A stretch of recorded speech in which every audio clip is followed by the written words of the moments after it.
നഹൂം അധ്യായം 1. നിനവയെക്കുറിച്ചുള്ള പ്രവാചകം. എൽക്കോശ്യനായ നഹൂമിൻ്റെ ദർശന പുസ്തകം. ദൈവം തീക്ഷ്ണതയുള്ളവനും യഹോവ പ്രതികാരം ചെയ്യുന്നവനുമാകുന്നു. യഹോവ പ്രതികാരം ചെയ്യുന്നവനും ക്രോധപൂർണനുമാകുന്നു. യഹോവ തൻ്റെ വൈരികളോട് പ്രതികാരം ചെയ്യുകയും തൻ്റെ ശത്രുക്കൾക്കായി കോപം സംഗ്രഹിക്കുകയും ചെയ്യുന്നു.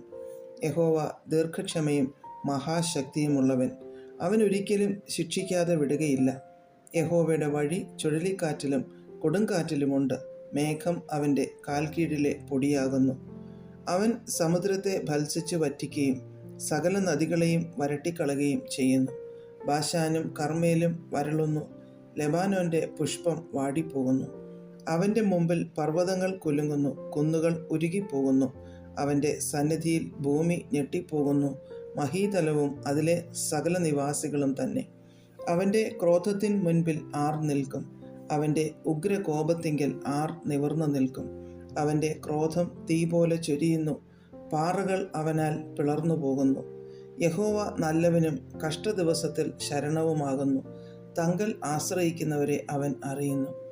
എന്നാൽ കവിഞ്ഞൊഴുകുന്ന ഒരു പ്രവാഹം കൊണ്ട് അവൻ അതിൻ്റെ സ്ഥലത്തിന് മുടിവ് വരുത്തും. തൻ്റെ ശത്രുക്കളെ അവൻ അന്ധകാരത്തിൽ പിന്തുടരുന്നു. നിങ്ങൾ യഹോവയ്ക്ക് വിരോധമായി നിരൂപിക്കുന്നതെന്ത്? അവൻ മുടിവ് വരുത്തും. കഷ്ടത 2 പ്രാവശ്യം പൊങ്ങി വരികയില്ല. അവർ കൂടിപ്പിണഞ്ഞിരിക്കുന്ന മുള്ളുപോലെ ആയാലും തങ്ങളുടെ മദ്യപാനത്തിൽ മദ്യപിച്ചിരുന്നാലും അവർ മുഴുവനും ഉണങ്ങിയ താളടി പോലെ തീക്ക് ഇരയായിത്തീരും. യഹോവയ്ക്ക് വിരോധമായി ദോഷം നിരൂപിക്കുകയും നിസ്സാരത്വം ആലോചിക്കുകയും ചെയ്യുന്നവൻ നിന്നിൽ നിന്ന് പുറപ്പെട്ടിരിക്കുന്നു. യഹോവ ഇപ്രകാരം അരുളി ചെയ്യുന്നു: അവർ പൂർണ്ണശക്തന്മാരും അവണ്ണം തന്നെ അനേകരും ആയിരുന്നാലും അവർ അങ്ങനെ തന്നെ ഛേദിക്കപ്പെടുകയും അവൻ കഴിഞ്ഞു പോകുകയും ചെയ്യും. ഞാൻ നിന്നെ താഴ്ത്തി എങ്കിലും ഇനി നിന്നെ താഴ്ത്തുകയില്ല. ഇപ്പോഴോ ഞാൻ അവൻ്റെ നുകം നിന്റെ മേൽ നിന്ന് ഒടിച്ചു കളയും, നിന്റെ ബന്ധനങ്ങൾ അറുത്തു കളയുകയും ചെയ്യും. എന്നാൽ യഹോവ നിന്നെക്കുറിച്ച്, നിന്റെ പേരുള്ള സന്തതി ഇനി ഒട്ടും ഉണ്ടാകയില്ല. കൊത്തിയുണ്ടാക്കിയ വിഗ്രഹത്തെയും വാർത്തുണ്ടാക്കിയ ബിംബത്തെയും നിന്റെ ദേവന്മാരുടെ ക്ഷേത്രത്തിൽ നിന്ന് ഞാൻ ഛേദിച്ചു കളയും. നീ നിസ്സാരനായിരിക്കിയാൽ ഞാൻ നിന്റെ ശവക്കുഴി കുഴിക്കും എന്ന് കൽപ്പിച്ചിരിക്കുന്നു.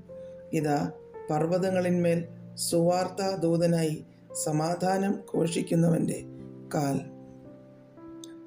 യഹൂദയെ, നിന്റെ ഉത്സവങ്ങളെ ആചരിക്ക, നിന്റെ നേർച്ചകളെ കഴിക്ക. നിസ്സാരൻ ഇനി നിന്നിൽ കൂടി കടക്കയില്ല, അവൻ അശേഷം ഛേദിക്കപ്പെട്ടിരിക്കുന്നു. അധ്യായം 2. സംഹാരകൻ നിനക്കെതിരെ കയറി വരുന്നു. കോട്ട കാത്തുകൊള്ളുക, വഴി സൂക്ഷിച്ചു നോക്കുക, അര മുറുക്കുക, നിന്നെ തന്നെ നല്ലവണ്ണം ശക്തീകരിക്കുക. യഹോവ യാക്കോബിൻ്റെ മഹിമയെ ഇസ്രയേലിൻ്റെ മഹിമയെപ്പോലെ യഥാസ്ഥാനത്താക്കും. പിടിച്ചുപറിക്കാർ അവരോട് പിടിച്ചുപറിച്ച് അവരുടെ മുന്തിരിവള്ളികളെ നശിപ്പിച്ചു കളഞ്ഞുവല്ലോ. അവൻ്റെ വീരന്മാരുടെ പരിച ചുവപ്പിച്ചിരിക്കുന്നു. പരാക്രമശാലികൾ ധൂമ്രവസ്ത്രം ധരിച്ചു നിൽക്കുന്നു. അവൻ്റെ സന്നാഹ ദിവസത്തിൽ രഥങ്ങൾ ഉരുക്കലകുകളാൽ ജ്വലിക്കുന്നു, കുന്തങ്ങൾ ഓങ്ങിയിരിക്കുന്നു. രഥങ്ങൾ തെരുക്കളിൽ ചടുചട ചാടുന്നു, വീഥികളിൽ അങ്ങുമിങ്ങും ഓടുന്നു. തീപ്പന്തങ്ങളെപ്പോലെ അവയെ കാണുന്നു, അവ മിന്നൽ പോലെ ഓടുന്നു. അവൻ തൻ്റെ കുലീനന്മാരെ ഓർക്കുന്നു, അവർ നടക്കയിൽ ഇടറിപ്പോകുന്നു. അവർ അതിൻ്റെ മതിലിങ്കലേക്ക് ബന്ധപ്പെട്ട് ചെല്ലുന്നു, അവിടെ ആൾമറ കെട്ടിയിരിക്കുന്നു. നദികളുടെ ചീപ്പുകൾ തുറക്കുന്നു, രാജമന്ദിരം അഴിഞ്ഞു പോകുന്നു. അത് നിർണയിച്ചിരിക്കുന്നു, അവൾ അനാവൃതയായി അവൾ പോകേണ്ടി വരും. അവളുടെ ദാസിമാർ പ്രാവ് കുറുകും പോലെ കുറുകി മാറത്തടിക്കുന്നു. നിനവേ, പുരാതനമേ, ഒരു ജലാശയം പോലെയായിരുന്നു, എന്നാൽ അവർ ഓടിപ്പോകുന്നു.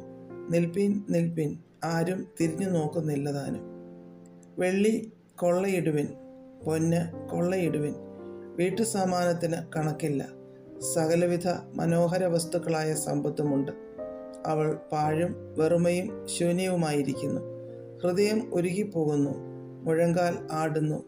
എല്ലാ അരകളിലും അതിവേദനയുണ്ട്. എല്ലാവരുടെയും മുഖം വിളറിയിരിക്കുന്നു. ആരും ഭയപ്പെടുത്താതെ സിംഹവും സിംഹിയും ബാലസിംഹവും സഞ്ചരിച്ചു പോകുന്ന സിംഹഗുഹയും ബാലസിംഹങ്ങളുടെ മേച്ചിൽപ്പുറവും എവിടെ? സിംഹം തൻ്റെ കുട്ടികൾക്ക് മതിയാകുവോളം കടിച്ചു കീറി വെക്കുകയും സിംഹികൾക്ക് വേണ്ടി ഞെക്കിക്കൊല്ലുകയും ഇരകൊണ്ട് തൻ്റെ ഗഹ്വരങ്ങളെയും കടിച്ചു കീറിയതിനെ കൊണ്ട് തൻ്റെ ഗുഹകളെയും നിറയ്ക്കുകയും ചെയ്തു. ഞാൻ നിന്റെ നേരെ വരും. ഞാൻ അതിൻ്റെ രഥങ്ങളെ ചുട്ട് പുകയാക്കും. നിന്റെ ബാലസിംഹങ്ങൾ വാളിന് ഇരയായിത്തീരും. ഞാൻ നിന്റെ ഇരയെ ഭൂമിയിൽ നിന്ന് ഛേദിച്ചു കളയും. നിന്റെ ദൂതന്മാരുടെ ശബ്ദം ഇനി കേൾക്കുകയുമില്ല എന്ന് സൈന്യങ്ങളുടെ യഹോവയുടെ അരുളപ്പാട്. അധ്യായം 3. രക്തപാതകങ്ങളുടെ പട്ടണത്തിന് അയ്യോ കഷ്ടം! അത് മുഴുവനും വ്യാജവും അപഹാരവും നിറഞ്ഞിരിക്കുന്നു. കവർച്ച വിട്ടുപോകുന്നതുമില്ല. ചമ്മട്ടിയുടെ ഒച്ച, ചക്രങ്ങൾ കിരികിരിക്കുന്ന ശബ്ദം, പായുന്ന കുതിരകൾ, ഓടുന്ന രഥങ്ങൾ, കുതിര കയറുന്ന കുതിരച്ചേവകർ, ജ്വലിക്കുന്ന വാൾ, മിന്നുന്ന കുന്തം, അനേക ഹിതന്മാർ, അനവധി ശവങ്ങൾ. പിണങ്ങൾക്ക് കണക്കില്ല. അവർ പിണങ്ങൾ തടഞ്ഞു വീഴുന്നു. പരസംഗം കൊണ്ട് ജാതികളെയും ക്ഷുദ്രപ്രയോഗം കൊണ്ട് വംശങ്ങളെയും വിൽക്കുന്നവളായി ക്ഷുദ്ര നൈപുണ്യവും സൗന്ദര്യവുമുള്ള വേശ്യയുടെ പരസംഗ ബഹുത്വം നിമിത്തം തന്നെ ഇങ്ങനെ ഭവിച്ചത്. ഞാൻ നിന്റെ നേരെ വരും. ഞാൻ നിന്റെ വസ്ത്രാഗ്രങ്ങളെ നിന്റെ മുഖം വരെ പൊക്കി ജാതികളെ നിന്റെ നഗ്നതയും രാജ്യങ്ങളെ നിന്റെ നാണിടവും കാണിക്കും എന്ന് സൈന്യങ്ങളുടെ യഹോവയുടെ അരുളപ്പാട്. ഞാൻ അമേധ്യം നിന്റെ മേൽ എറിഞ്ഞ് നിന്നെ കുൽസിതയും നിന്ന വിഷയവുമാക്കും. അങ്ങനെ നിന്നെ കാണുന്ന ഏവരും നിന്നെ വിട്ടോടി, നിനവേ ശൂന്യമായി കിടക്കുന്നു, ആർ അവളോട് സഹതാപം കാണിക്കും? ഞാൻ എവിടെ നിന്ന് നിനക്ക് ആശ്വാസകന്മാരെ അന്വേഷിക്കേണ്ടു എന്ന് പറയും. നദികളുടെ ഇടയിൽ ഇരിക്കുന്നതും ചുറ്റും വെള്ളം ഉള്ളതും സമുദ്രം വാടയും സമുദ്രം മതിലും ആയിരിക്കുന്നതുമായ നോ അമ്മാനേക്കാൾ നീ ഉത്തമ ആകുന്നുവോ? കൂശും മിസ്രയീമും അവളുടെ ബലമായിരുന്നു.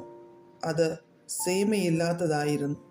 പൂത്യരും ലൂബ്യരും നിന്റെ സഹായകന്മാരുടെ കൂട്ടത്തിൽ ഉണ്ടായിരുന്നു. എന്നിട്ടും അവൾ ബദ്ധയായി പ്രവാസത്തിലേക്ക് പോകേണ്ടി വന്നു. അവളുടെ പൈതങ്ങളെ അവർ സകല വീഥികളുടെയും തലയ്ക്കൽ വെച്ച് തകർത്തു കളഞ്ഞു. അവളുടെ മാന്യന്മാർക്ക് അവർ ചീട്ടിട്ടു. അവളുടെ സകല മഹാന്മാരെയും ചങ്ങല കൊണ്ട് ബന്ധിച്ചു കളഞ്ഞു. അങ്ങനെ നീയും ലഹരി പിടിച്ച് ബോധം കെട്ട് വീഴും. നീയും ശത്രു നിമിത്തം ഒരു അഭയസ്ഥാനം അന്വേഷിക്കും. നിന്റെ കോട്ടകൾ ഒക്കെയും തലപ്പഴത്തോടു കൂടിയ അത്തിവൃക്ഷങ്ങൾ പോലെയാകും. കുലുക്കിയാൽ അവ തിന്നുന്നവൻ്റെ വായിൽ തന്നെ വീഴും. നിന്റെ ജനം നിന്റെ നടുവിൽ പെണ്ണുങ്ങളാകുന്നു. നിന്റെ ദേശത്തിൻ്റെ വാതിലുകൾ നിന്റെ ശത്രുക്കൾക്ക് വിസ്താരമായി തുറന്നു കിടക്കുന്നു. നിന്റെ ഓടാമ്പലുകൾ തീയ്ക്ക് ഇരയായി തീർന്നിരിക്കുന്നു. നിരോധനത്തിനു വേണ്ടി വെള്ളം കോരിക്കൊള്ളുക. നിന്റെ കൊത്തളങ്ങളെ ഉറപ്പിക്കുക. ചെളിയിൽ ചെന്ന് കളിമണ്ണ് ചവിട്ടുക. ഇഷ്ടിക അയച്ചു പിടിക്കുക. അവിടെ തീ നിന്നെ ദഹിപ്പിച്ച് കളയും. വാൾ നിന്നെ ഛേദിച്ച് വീട്ടിലെന്ന പോലെ നിന്നെ തിന്നുകളയും. വീട്ടിലെന്ന പോലെ നിന്നെ തന്നെ പെരുക്കുക. വെട്ടുക്കിളി എന്ന പോലെ നിന്നെ തന്നെ പെരുക്കുക. നിന്റെ വർത്തകന്മാരെ നീ ആകാശത്തിലെ നക്ഷത്രങ്ങളെക്കാൾ വർദ്ധിപ്പിച്ചുവല്ലോ. വീട്ടിൽ പടം കൊഴിച്ച് പറന്നു പോകുന്നു. നിന്റെ പ്രഭുക്കന്മാർ വെട്ടുക്കിളികൾ പോലെയും നിന്റെ സേനാധിപതിമാർ ശീതമുള്ള ദിവസത്തിൽ മതിലുകളിന്മേൽ പറ്റുന്ന വിട്ടിൽക്കൂട്ടം പോലെയും ആകുന്നു. സൂര്യൻ ഉദിക്കുമ്പോൾ അവ പറന്നു പോകുന്നു. അവ ചെന്നിരിക്കുന്ന സ്ഥലം ആരും അറിയുന്നില്ല. അശൂർ രാജാവേ, നിന്റെ ഇടയന്മാർ ഉറങ്ങുന്നു. നിന്റെ കുലീനന്മാർ വിശ്രമിച്ച് കിടക്കുന്നു. നിന്റെ ജനം പർവ്വതങ്ങളിൽ ചിതറിയിരിക്കുന്നു. അവരെ കൂടിച്ചേർപ്പാൻ ആരുമില്ല. നിന്റെ കേടിന് ഉപശാന്തിയില്ല. നിന്റെ മുറിവ് വിഷമമാകുന്നു. നിന്റെ വർത്തമാനം കേൾക്കുന്ന ഏവരും നിന്നെക്കുറിച്ച് കൈകൊട്ടും. ആരുടെ മേലാകുന്നു നിന്റെ ദുഷ്ടത ഇടവിടാതെ കവിഞ്ഞ് വരാതിരുന്നത്?